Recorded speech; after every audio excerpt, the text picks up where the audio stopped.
Hey everybody, it's Dr. Sam Robbins. Today's Q&A comes from someone posted in a video about mine about what's higher testosterone, vegans, omnivores, what's the best type of diet for that. But this person said, hey, what causes low free testosterone and then high SHBG,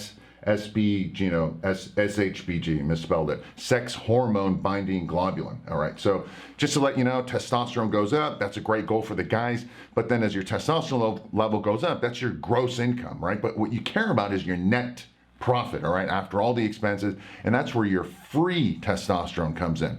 If sex hormone binding globulin, just keeping it simple, binds that free testosterone, okay, so even though your testosterone total goes up, your free doesn't go up, and you want this to also go up. And one thing is you want to lower sex hormone binding globulin, so then it frees up more of that total testosterone. So now you have higher free testosterone levels in addition to total testosterone. So not only are you making more money, you have more net profit, all right? You have less expenses, less taxes and all that. Think of it that way. So what causes it, what causes low free testosterone, you asked, and higher sex hormone binding, which is the opposite of what we want.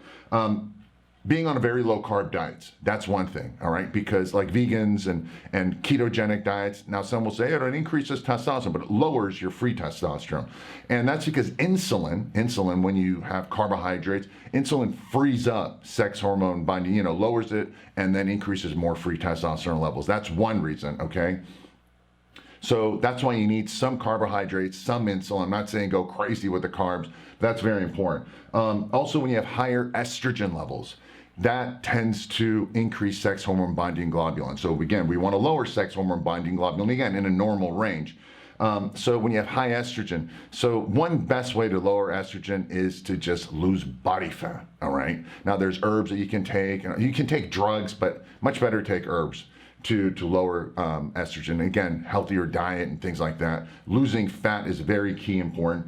High DHT levels, ironically, can increase sex hormone binding globulin. DHT is linked to hair loss and prostate, and estrogen is linked to man boobs and belly fat and just fat all over. So lowering that. And also another problem is stress, cortisol levels, adrenaline and so forth. And that's why very low carb diets and ketogenic diets, they do tend to create more cortisol because you're in the fight or flight.